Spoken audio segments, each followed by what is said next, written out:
Senhor Jesus, limpa a nossa consciência com teu sangue precioso, declaramos que em nós mesmos somos fracos, frágeis e mortais. Por isso não deixamos de invocar o teu nome, reconhecemos teu governo em nós, que seja feita a tua vontade em nossa vida. Senhor Jesus, remove os espinhos e as pedras em nosso coração que impedem de o Senhor como semente da vida crescer em nós. Precisamos de ti. Sem ti não podemos nada. Senhor Jesus, aplica o óleo e o vinho em nossas feridas, cura nosso coração e restaura nossa alma. Obrigado por tudo em nome do Senhor Jesus. Amém. Bem-vindos ao canal da Vida, o trigo mais fino, para mais uma exposição das riquezas insondáveis do Deus triuno. Hoje, a gente vai mergulhar nos primeiros capítulos de Mateus, né? Isso mesmo. Vamos focar na figura de Jesus, como ele é apresentado, no papel de João Batista e, claro, na ideia do reino dos céus. Tudo baseado na leitura de um ministro sobre esses textos. Perfeito. O objetivo é tentar extrair, assim, a essência, né? Entender melhor quem é Jesus e que reino é esse que ele anunciava. Exatamente. Buscar esses insights mais profundos que o texto oferece. Então vamos começar lá por Mateus 2. Os presentes dos magos, ouro, incenso e mirra. O que um ministro diz sobre o simbolismo disso? Olha, é bem interessante. O ministro vê ali, tipo, um resumo da identidade e da missão de Jesus. O ouro, claro, aponta para a realeza, para a natureza divina dele. A divindade. Isso. O incenso já fala da vida de Jesus, né? Uma vida de oração, de submissão total a Deus, uma vida que sobe como aroma agradável, mas sempre sob a sombra da cruz. E a mirra, essa é mais direta, talvez. Pois é, a mirra era usada para preparar corpos para o sepultamento. Então ela aponta diretamente para a morte sacrificial dele por nós. Já estava ali desde o início. É forte pensar nisso, né? Essa realeza, essa missão toda, contrastando com uma origem tão humilde. Belém, depois Nazaré. Sim, Nazaré. De onde o pessoal perguntava, pode vir alguma coisa boa de Nazaré? Esse contraste é chave. O ministro fala algo sobre isso, sobre essa aparência inicial. Fala, sim. Ele menciona uma apresentação que parece meio oculta, sabe? Secreta. E isso ensina a gente a não julgar só pelo exterior, né? Buscar a realidade mais profunda. Entendi. E até a fuga para o Egito, que parece um desvio, um problema. Exato. Até isso o ministro vê como Deus agindo soberanamente, usando a situação para cumprir a profecia lá de Oséias. Do Egito chamei o meu filho. Deus no controle, mesmo em meio a erros humanos, né? Faz sentido. Bom, aí a gente avança para Mateus 3 e entra João Batista em cena. Qual o papel dele, segundo essa análise? João é apresentado como sacerdote por linhagem, né? Da tribo de Levi. Mas ele atuava fora do sistema religioso da época, lá no deserto. Fora da religião e cultura, como diz o ministro. Isso. A função dele era preparar o caminho para o rei, chamar o povo ao arrependimento, e arrependimento aqui o ministro frisa é mudança de mente, uma transformação interna necessária porque o reino dos céus estava próximo. Mateus 3, verso 2. E ele batizava com água, né?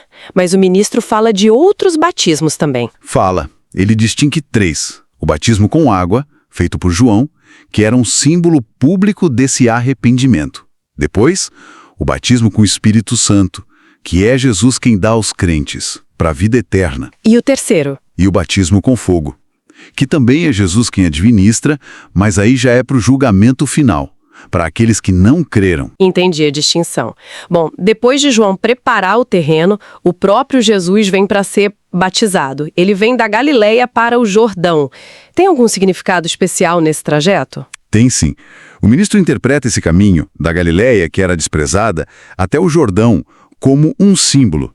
Jesus saindo da rejeição para se identificar com a nossa necessidade, né? Ele se batiza para cumprir toda a justiça, como diz em Mateus 3,15.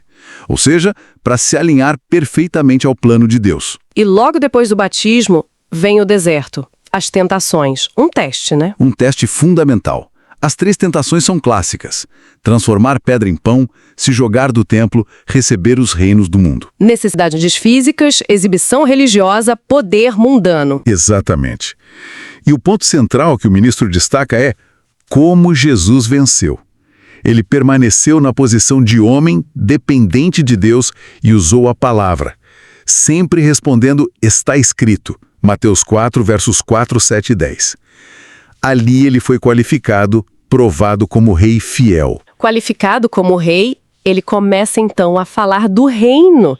Aí chegamos em Mateus 5, o Sermão do Monte, a constituição do reino.